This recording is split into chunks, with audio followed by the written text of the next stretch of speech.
Next हमारा decision making control statement है, ठीक है, which is called a switch. Switch is almost आपका इक्वालिटी वाले जो क्वेश्चंस होंगे उसको डील करने के लिए होगा। लाइक ए इक्वल टू 1 है क्या, ए इक्वल टू 2 है क्या, ठीक है, 1 है तो ये काम कीजिए, 2 है तो ये काम, मतलब कि कोई इक्वालिटी बेस्ड वाला क्वेश्चन अगर आप इफ़ में बना रहे थे उस क्वेश्चन को आप स्विच से बना सकते हैं, ठीक है। यहाँ पर आप एक्सप्रेशन के नाम पे आप जिस वेरिएबल को चेक करना चाहते हैं उसको आप एक ही बार लिख दीजिए, जैसे कि मान लीजिए x है, n है, कोई भी वेरिएबल। यहाँ पर लेस दैन ग्रेटर दैन ये नहीं लिखा था एक्सप्रेशन में, ठीक है। अब स्विच के अंदर इस x का वैल्यू पे डिपेंड करता है, तो उस वैल्यू को हम लोग रिप्रेजेंट केस के थ्रू करते हैं कि अगर केस में x का वैल्यू, मान लीजिए क्वेश्चन था 1 2 3 बेस्ड कुछ था कि x का वैल्यू 1 होगा तो कोई स्टेटमेंट पुट कराइए, x का वैल्यू 2 होगा तो कुछ और काम कराइए। तो उसके लिए हम लोग ये केस, ठीक है, जो भी हम बोल्ड में लिखे हैं, all these are the keywords, ठीक है। सो प्रीवियसली आप शुरुआत के नोट्स में आप देखें व्हाट इज़ कीवर्ड्स, इनबिल्ट, ठीक है, रिजर्व वर्ड्स होते हैं कीवर्ड्स। तो ब्रेक इसमें कीवर्ड्स है, डिफ़ॉल्ट कीवर्ड्स है, case keyword and switch keyword है। तो x का वैल्यू आइदर 1 2 3 4 इस तरह से केसेस हम लोग लिख के रखेंगे, हर केस में अलग अलग स्टेटमेंट होगा, ओके। तो अगर x का वैल्यू 2 मैच किया तो इन दैट केस ये केस 1 में नहीं जाके केस 2 में जाएगा, स्टेटमेंट रन करेगा और उसके बाद ब्रेक क्या करता है, सीधे आपको इससे बाहर निकाल देता है। अब यहाँ ब्रेक का क्यों ज़रूरत पड़ा, इफ़ एल्स इफ में आपको पता है कि किसी एक स्टेटमेंट में अगर जाता है तो फिर आगे किसी और के पास नहीं जाता है, सीधे बाहर ऑटोमेटिक निकल जाता है, उसमें ये फीचर है। बट स्विच में जो है वो ऑटोमेटिक बाहर नहीं निकलता है। अगर आप यहाँ ब्रेक नहीं डालोगे ना, और अगर केस वैल्यू 2 मैच कर गया तो अंदर का स्टेटमेंट तो रन करेगा ही, इसके बाद केस 3 का भी स्टेटमेंट रन करने लगेगा, ठीक है, अगर आप ब्रेक नहीं डालते हैं तो इसीलिए यहाँ पर जंप कराने के लिए break is called a jump statement. तो यहाँ पर मतलब बाहर निकालने के लिए आपको ब्रेक अलग से लिखना मस्ट है, अदरवाइज़ अंदर जितने भी केसेस होंगे अगर ब्रेक मेंशन नहीं है तो सारे स्टेटमेंट को वो रन करना शुरू कर देगा, तो फिर ऑब्वियस बात है हमारा आउटपुट गड़बड़ा जाएगा। सो ये है मेन स्विच। ओके, चलिए हम लोग बना लेते हैं क्वेश्चन एक, सो दैट कि एक स्विच का लिखने का आइडिया लग जाए। हम लोग लास्ट सेशन में किए थे इफ एल्स से ये वाला क्वेश्चन कि 1 होगा अगर तो हम लोग संडे प्रिंट कराए थे, 2 होगा एल्स इफ में, ठीक है, 2 होगा तो मंडे। तो उस क्वेश्चन को हम लोग स्विच से ही बना सकते हैं। जिस क्वेश्चन में इक्वालिटी होगा, जिसमें लेस दैन होगा ग्रेटर दैन होगा, वो स्विच से नहीं बनेगा, ठीक है। जिस क्वेश्चन में इक्वालिटी होगा आप उसी क्वेश्चन को स्विच से बना सकते हैं। Alright, so in that case जो क्वेश्चन था वो आपका था simply display the day according to the number input. User जो इनपुट करेगा नंबर, उसके अकॉर्डिंगली आपको डे डिस्प्ले कराना था, ओके। सो लेट मी,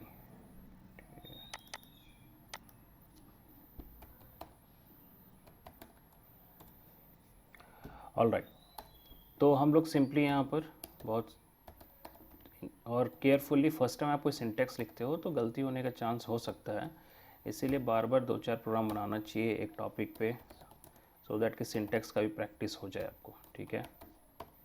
तो हम लोग सिंपली ले लिए, अब आप इंट मेन कर लो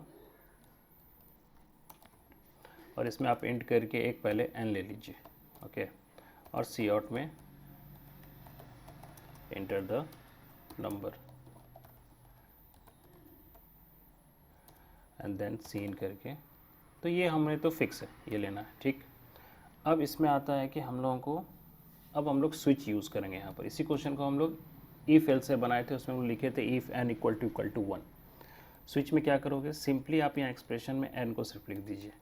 अब n के कौन कौन से केसेस हो सकते हैं वो आप लिखिए। तो आपको पता है कि डे वाला क्वेश्चन बना रहे हैं तो 7 केस हो गए, तो you just write here case 1, मतलब कि ये 1 इज़ ऑल अबाउट n का वैल्यू हम लिख रहे हैं। तो अगर इससे मैच किया तो यहाँ कॉलन साइन देना मस्ट है, और इसमें आपको सी आउट में लिखना है लाइक संडे, ठीक। और उसके बाद आप यहाँ पर ब्रेक कर दीजिए। ब्रेक आप नीचे भी लिख सकते हैं, बगल में भी लिख सकते हैं, क्योंकि सेमी कॉलन से कंप्यूटर समझता है कि ये टर्मिनेट हुआ, ये स्टेटमेंट सी आउट यहाँ तक, उसके बाद अगला स्टेटमेंट ये ब्रेक है। तो कोई ज़रूरी नहीं है कि नीचे ही लिखना है, तो आप बगल में भी ब्रेक लिख सकते हैं। सेम यही केस जो है हम लोगों को 7 केसेस करने होंगे,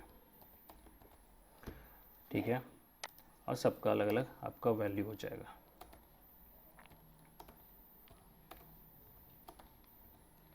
सेवन केस, ठीक है, एंड आपका सबका आउटपुट चेंज हो जाएगा और सब में ब्रेक रहेगा। ओके, मैं आपको बिना ब्रेक के भी दिखा दूंगा कि क्या इशू आ रहा है।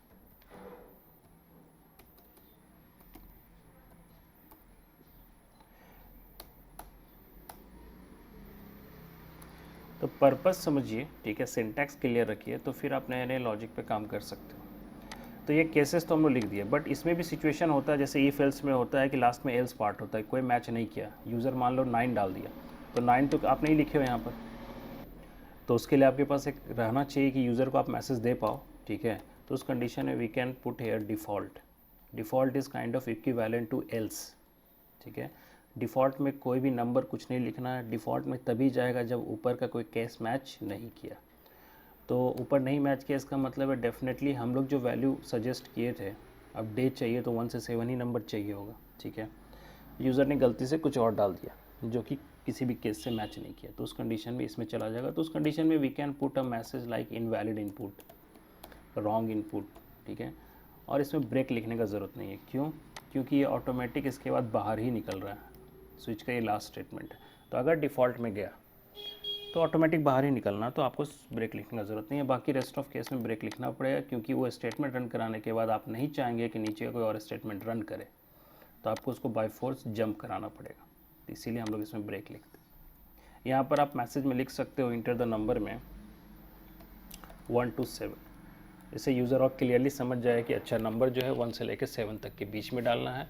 इसके अलावा अगर आप कुछ डालते हैं तो वो इनवैलिड हो जाएगा। तो इस तरह से हम लोग स्विच का यूज़ करते हैं। Let me run this program, compile and run. Okay, everything is fine. Let me put here 4, enter press करेंगे, वेडनेसडे हो रहा है, तो आप यहाँ चेक कर सकते हैं कि हम लोग 4 में वेडनेसडे डाले थे क्या, तो 4 में हमारा वेडनेसडे था, और उसके बाद ब्रेक हो गया तो बाहर निकल गया, और उससे पहले कोई और भी प्रिंट नहीं हुआ संडे मंडे ट्यूसडे। क्यों? क्योंकि केस मैच नहीं किया, ठीक है। तो n का वैल्यू 1, n का वैल्यू 2, n का वैल्यू 3, n का वैल्यू 4, तो 4 में जाके मैच किया, अंदर गया। इसमें एक बार और देख लीजिए कि अगर मैं ब्रेक हटा दूँ, ठीक है, किसी एक से मान लीजिए मैं ब्रेक हटाता हूँ, मान लीजिए इसी से हटा देता हूँ, ठीक, और उसके थर्सडे में ब्रेक रखते हैं, तो इसका मतलब ये हुआ कि अगर केस 4 मैच किया तो वेडनेसडे प्रिंट होने के बाद ये फिर नीचे इस स्टेटमेंट में चला जाएगा और थर्सडे ही प्रिंट करेगा। अगर इसके बाद ही ब्रेक नहीं होता तो आगे बढ़ जाता, फ्राइडे ही प्रिंट करता, बट यहाँ ब्रेक लिख दिए हैं तो जंप कर जाएगा। इसका मतलब इस सिचुएशन में वेडनेसडे और थर्सडे जो है ये दोनों प्रिंट होगा अभी, अगर केस 4 मैच करता है तो, क्योंकि बाकी में तो ब्रेक डाला ही हुआ है, ठीक है। तो एक बार ये ट्राई कर लेते हैं, इससे आपको आइडिया लग जाएगा कि क्यों ब्रेक लिख रहे हैं हम लोग। तो मैं फिर से 4 ही डालता हूँ, ठीक है। आप देख सकते हैं वेडनेसडे थर्सडे स्लैश एन नहीं डाला हुआ है तो एक लाइन में प्रिंट हो रहा है, ओके। तो ये चीज़ है कि आपको ब्रेक डालना है जंप कराने के लिए। कोई और सिचुएशन हो सकता है जिसमें कि ब्रेक का ज़रूरत ना पड़े, तो हम लोग ब्रेक हटाते भी हैं, ठीक है, बट फिलहाल इस क्वेश्चन में तो हमें ज़रूरत पड़ेगा। सो this is a example off switch, ठीक है। तो ये हुआ नंबर वाइज कि n का वैल्यू 1 है तो 2 है तो एक नंबर, ठीक है। इसको आप कैरेक्टर के हिसाब से भी बना सकते हैं, क्वेश्चंस कैरेक्टर बेस्ड भी होता है कि that character value is A, तो A for apple, B for ball, ठीक है। मतलब कि एक अल्फ़ाबेट प्रिंट करने वाला क्वेश्चन भी हम लोग कर सकते हैं। कैरेक्टर का भी हम लोग यहाँ पर सिचुएशन वैल्यूज़, ये वैल्यूज़ हुआ, ये जो लिख रहे हैं हम लोग दैट इज़ अ वैल्यू। तो अगर कैरेक्टर वैल्यू डालेंगे तो वी डिस्कस्ड कि character value always enclose with single quotes, ठीक है। इस वाले में 1 2 3 है, that is a number integer, तो उसमें सिंगल कोट्स लगाने का ज़रूरत नहीं होता है। तो जो नेक्स्ट क्वेश्चन है स्विच का, इट्स ऑलरेडी रिटन हेयर, और इसमें मैं ब्रेक भी नहीं यूज़ किया हूँ, तो इसीलिए इसको आप केयरफुली देखिए मैं क्यों इस क्वेश्चन को डिस्कस करता हूँ। क्वेश्चन ये है, display the word according to the alphabet input, मतलब ए से लेकर जेड तक होता है अल्फ़ाबेट, तो हम लोग एग्जांपल ए से लेकर ई तक ही ले लिए हैं, पूरा जेड तक नहीं बना रहे हैं, क्योंकि हम लोगों को समझना था कि कैसे लिखते हैं कैरेक्टर को, और हम लोग बिना ब्रेक के क्यों यहाँ ज़रूरत पड़ रहा है वो भी हम लोग अभी देखेंगे। तो पहले तो हम लोग एक कैरेक्टर इनपुट लेना अल्फ़ाबेट, तो alphabet is a character data type, तो कैर करके हमने एक डेटा वेरिएबल ले लिया अल्फ़ा, ठीक है, और इंटर अल्फ़ाबेट्स करके हमने लिख दिया। यूज़र कुछ इनपुट किया अल्फ़ा में, ठीक है, वेरिएबल में हमने अल्फ़ा लिया है, लिख लिए। अब स्विच में हम लोग अल्फ़ा को लिखेंगे। ओके, अल्फ़ाबेट के दो पार्ट्स होते हैं, केस सेंसिटिव होता है, कैपिटल और स्मॉल, जिसको हम लोग लैंग्वेज में upper case and lower case बोलते हैं। तो एक यूज़र के लिए upper case lower case is same thing, ठीक है, बट एक कंप्यूटर के लिए दोनों डिफरेंट होता है। तो अगर मैं सिर्फ केस ए लेके बनाता, स्मॉल ए लेके, ठीक है, स्मॉल बी स्मॉल सी जो भी है, तो उसमें क्या होता, कभी यूज़र अगर कैपिटल ए डालता तो उसको आंसर आ जाता इनवैलिड इनपुट, ठीक है, जो कि गलत है, क्योंकि भैया ए तो ए है, ठीक है, कैपिटल हो चाहे स्मॉल है, एक यूज़र के पॉइंट ऑफ व्यू से आप सोचिए, बट कंप्यूटर के लिए वो क्या है, दोनों डिफरेंट है। तो आप चाहेंगे कि चाहे वो कैपिटल ए दे चाहे स्मॉल दे, दोनों केस में ये एरो वर्ड प्रिंट हो, ये एरो स्मॉल लेटर में ही प्रिंट हो, उससे कोई दिक्कत नहीं है, बट कुछ तो प्रिंट हो, आउटपुट आए, ठीक है, ए फॉर सेंस में। तो यहाँ पर ये बहुत यूज़फुल है, बिना ब्रेक के हम लोग कैसे डील कर रहे हैं। देखिए केस ए में पहले तो आपको पता चल गया होगा कि alphabets value always enclose with single quotes, तो वो तो आपको दिख रहा है, ठीक है। मैंने पूरा जेड तक नहीं डील किया है, ए तक ई तक ही डील किए हैं इसको, क्योंकि हम लोग को चीज़ों को समझना था। नाउ केस अगर ए है तो हम यहाँ पर कुछ नहीं लिखें, कॉलन के साइन के बाद हम यहाँ पर ब्लैंक छोड़ दिए। इसका मतलब ये हुआ कि अगर यूज़र कैपिटल ए किया तो अंदर तो जाएगा, बट यहाँ ब्रेक भी तो नहीं लिखा हुआ है, तो ब्रेक नहीं लिखा हुआ तो किसके पास जाएगा, नीचे इसके पास जाएगा। इसमें क्या लिखा हुआ है सी आउट में, एरो, तो एरो प्रिंट करेगा, और उसके बाद क्या है, ब्रेक है, तो उसके बाद फिर बाहर निकल जाए। कोई भी सिचुएशन ले लो, आप मान लो स्मॉल सी लिए, तो ये मैच नहीं किया, ये नहीं किया, ये वाला मैच कर गया, उस कंडीशन में भी सी आउट में जाएगा अंदर, ठीक है, ब्रेक हो जाएगा, कोई दिक्कत नहीं। बट वही कैपिटल सी करेगा तो भी तो अंदर जाएगा, ठीक है, अंदर ब्रेक है भी नहीं, ठीक है, तो आगे अंदर स्टेटमेंट में बढ़ जाएगा और तो भी यही प्रिंट करेगा। तो इस तरह से वेरिएबल्स, ठीक है, दो वेरिएबल्स को हैंडल करने के लिए, वेरिएबल्स नहीं एक्चुअली अल्फ़ाबेट, क्योंकि अपर केस लोअर केस का सिचुएशन आ जाता है, तो यहाँ पर बिना ब्रेक वाला आपका कॉन्सेप्ट काम कर जाएगा, ठीक है। So this is how we can use to find the word, ठीक है, डिस्प्ले द वर्ड। असाइनमेंट और था which is a character is vowel और कॉन्सोनेंट वाला, ठीक है, स्विच का ही यूज़ करने के लिए है, और हमें पता है वॉवेल्स जो होता है ए ई आई ओ यू होता है, ठीक है, बाकी रेस्ट ऑफ तो नहीं होते हैं।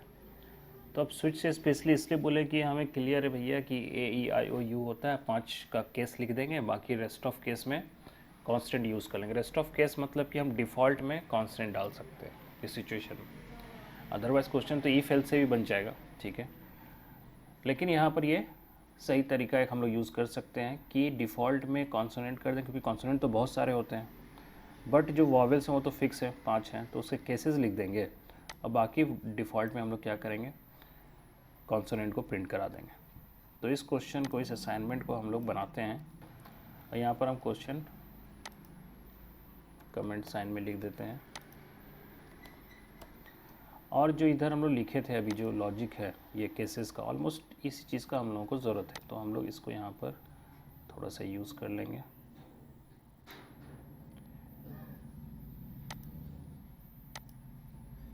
ठीक है, इंटर द अल्फ़ाबेट नहीं करना है, क्योंकि हम लोगों को डायरेक्ट, हाँ ठीक है, अल्फ़ाबेट इनपुट करना है, क्योंकि हम लोगों को फाइंड करना है कि वो अल्फ़ाबेट वॉवेल है कि कॉन्सोनेंट है। तो अब कॉन्सोनेंट वॉवेल को मैं अभी एज्यूम कर रहा हूँ कि सारा स्मॉल लेटर में ही है, ठीक है, तो एग्जैक्टली ये ब्रेक वाला, विदाउट ब्रेक वाला लॉजिक यहाँ भी काम करेगा। करना ये है कि ए लिखना है एक में ए ई आई ओ यू, ठीक है, ये सिचुएशंस हमें लिखना था, बाकी किसी में भी सी आउट नहीं होगा, क्योंकि इसमें से कोई भी अगर मैच करे तो हम लोग को क्या करना है, तो उस केस में हम लोगों को प्रिंट करा देना है, ठीक है। तो मैं यहाँ पर इसको ए ई आई ओ यू, इस पांचों सिचुएशन में हम लोगों को मैसेज डालना है कि दैट इज़ अ वॉवेल। तो एक सिंगल वॉवेल ऐसे नीचे में लास्ट में लिख देंगे, ओ जाएगा तो भी इसमें आएगा, ए होगा तो भी आके इसी में रुकेगा, यू होगा तो भी इसी में रुकेगा, उसके बाद ब्रेक हो रहा है, ठीक है, तो उसके बाद बाहर निकल जाए, बट बाकी केस में तो रहेगा। तो ये एक तरीका है, ये हम लोग कर सकते हैं। तो ये सब क्वेश्चन बस इसलिए करते हैं कि थोड़ा विदाउट ब्रेक का कहाँ यूज़ हुआ वो समझने के लिए। अदरवाइज़ इस टाइप के क्वेश्चंस का कोई ऐसा नहीं है कि आपको एग्ज़ाम्स में असाइनमेंट में होगा, ठीक है। तो ये आपके स्विच के अंडरस्टैंडिंग को बिल्डअप करने के लिए हम लोग करते हैं। एंड लास्ट यहाँ पर आप डिफ़ॉल्ट ऐड कर दीजिए कि कोई मैच नहीं किया पांचों में से तो डिफ़ॉल्ट में आएगा। तो डिफ़ॉल्ट के केस में आप यहाँ पर क्या पुट कर दीजिएगा, कॉन्सोनेंट, ठीक है। और उसमें आपको ब्रेक लिखने का ज़रूरत नहीं है, लास्ट में स्विच का ब्रैकेट बंद, मेन ब्रैकेट बंद। So let's run this program. Enter the alphabet, simple, we just write here and let me O, ठीक है। इंटर प्रेस किए, वॉवेल आ रहा है। कोई अदर वैल्यू पुट करते हैं लाइक P, तो सिंपल है, कॉन्सोनेंट आएगा क्योंकि वो डिफ़ॉल्ट में चला जा रहा है। ओके, मेन जो स्विच बना है उसका मेन पर्पस है मेन्यू ड्रिवन प्रोग्रामिंग बनाने के लिए। मेन्यू ड्रिवन मतलब होता है, आप आज के डेट में जो मोबाइल में यूज़ करते हैं तो मेन्यू तो हर जगह है, ठीक है। वो मेन्यू आपका ग्राफिकल फॉर्म में होता है, आप वहाँ पर टच करते हैं, ठीक है, तब आप उसके अंदर जाते हैं। बट मेन्यूज़ तो है, बिना मेन्यूज़ के तो आप डिवाइड नहीं कर सकते हो। ऐप में बहुत सारे कंटेंट होते हैं, बैच अलॉट है, हमारा ये ऐप है तो बैच है, तो चैट सेक्शन है, बैच में फिर वीडियोज़ है, स्टडी मटेरियल सेक्शंस हैं, तो वो मेन्यूज़ है, ठीक है। तो वो तब ग्राफिकल है, इसलिए आप वहाँ पर टच कर रहे हो तो फिर आगे बढ़ रहा है, या क्लिक कर रहे हो माउस से तो आप उसमें जा रहे हो। बट वही जब हम लोग नॉर्मली कंसोल प्रोग्रामिंग कर रहे हैं अभी, तो कंसोल में ग्राफिकल होता नहीं है कि आप माउस से ऐसे क्लिक कर दिए, तो आपको 4-5 डिफरेंट टास्क करना हो एक ही प्रोग्राम में, तो आपको डिफरेंट मेन्यूज़ बनाने पड़ेंगे, ठीक है। तो इसी के लिए स्विच यूज़ होता है। आगे डेटा स्ट्रक्चर पेपर ये सब में मेन्यू का बहुत यूज़ होता है, बिना उसके हम लोग नहीं करते हैं, उसमें बहुत सारे ऑपरेशन करने पड़ते हैं, insertion, deletion, but same time में सब कुछ नहीं करना होता। यूज़र जो चॉइस देता है उसके अकॉर्डिंगली करना पड़ता है। तो उसके लिए मेन स्विच, वहाँ पर हम लोग मेन यूज़ करते हैं, वो है मेन पर्पस स्विच का, ठीक है। तो यहाँ पर एक एग्जांपल ऑलरेडी है हमारे पास क्वेश्चन के साथ, ठीक है। क्वेश्चन ये है, ये बहुत ही कॉमन क्वेश्चन है, इससे मेन्यू का आइडिया लग जाता है, ठीक है। और आगे फ्यूचर में फिर हम लोग कहीं भी ऐसा इम्प्लीमेंट करना हो मेन्यू वाला तो आराम से बना पाते हैं। तो क्वेश्चन ये है कि write a program to design a menu driven arithmetic calculator, ठीक है। मतलब कि एक मेन्यू आपको बनाना, तो कैसा दिखना चाहिए मेन्यू, तो ऐसा दिखेगा, 1 करके बगल में ऐड लिखा हुआ रहेगा, 2 करके सब्ट्रैक्शन, 3 मल्टीप्लिकेशन, 4 डिवीज़न, ऐसे करके ये मेन्यू स्क्रीन पे दिखेगा। उसके बाद यूज़र से हम चॉइस मांगेंगे। देखो तो यहाँ पर तो क्लिक नहीं होता है ना, यहाँ पर टच नहीं होता है, क्लिक नहीं होता, तो हम क्या कर सकते हैं, ऐसा ही कुछ नंबरिंग चॉइस दे देंगे और यूज़र से मांगेंगे कि आप इसमें से कौन सा अभी करना चाहते हैं। तो उसने 3 चॉइस किया, तो अगर मान लीजिए 3 किया तो हम लोग को इसका मतलब वो मल्टीप्लिकेशन करना चाहता है, तो हम उसके बाद किस नंबर का मल्टीप्लिकेशन करना चाहते हैं, तो हम लोग यहाँ पर उससे नंबर लेंगे, ठीक है। तो वो 2 नंबर इनपुट किया, मान लीजिए 4 और 5 किया, तो मल्टी करके 20 आ जाएगा आंसर। वही अगर कोई और चॉइस किया होता, उससे 2 नंबर लेते ही और उस चॉइस के अकॉर्डिंगली हम लोग सब्ट्रैक्शन करते या डिवीज़न या एडिशन जो करते, ठीक है। ये है मेन्यू ड्रिवन की, एक ही बार सारा प्रोग्राम बना लिए, लेकिन अब यूज़र के चॉइस के बेसिस पे हम बिहेव करेंगे, इसमें आपका स्विच हेल्प करेगा, ठीक है। इसको आप इफ़ एल्स से भी बना सकते थे कि चॉइस इक्वल टू 1 इफ़ में, एल्स इफ़ में चॉइस इक्वल टू 2, ठीक है। बट ज़्यादा फास्ट जो होता है वो इस सिचुएशन में स्विच होता है। तो सबसे पहला काम किया है कि स्क्रीन में इतना तो दिखना होगा, पहले तो ये 4 मेन्यू दिखना चाहिए। तो it's very simple, cout में हम लोग स्लैश एन का यूज़ करके 1 करके एडिशन, 2 करके स्लैश एन का यूज़ करके फिर 2, स्लैश एन क्या करता है, न्यू लाइन कर देता है। तो ये सिर्फ सी आउट लिखे हम लोग मेन्यू दिखाने के लिए, तो कोई भी रॉकेट साइंस नहीं है, आप वहाँ लिखोगे तभी दिखेगा, ऑटोमेटिक कुछ नहीं दिखता है, ठीक है।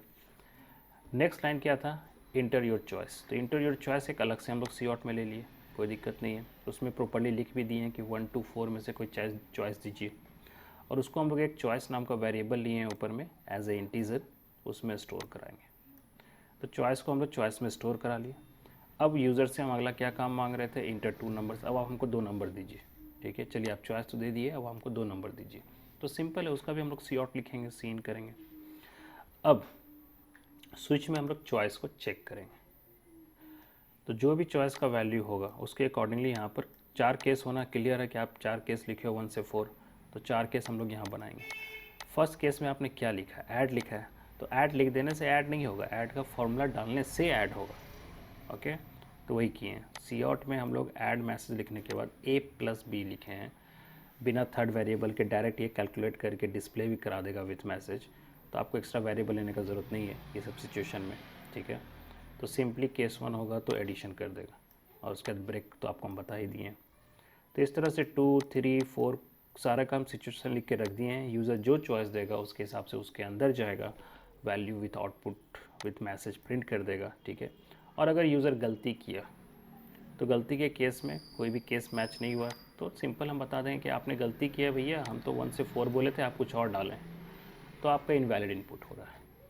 तो मेन ये टास्क करने के लिए ही स्विच का मेन काम ये है।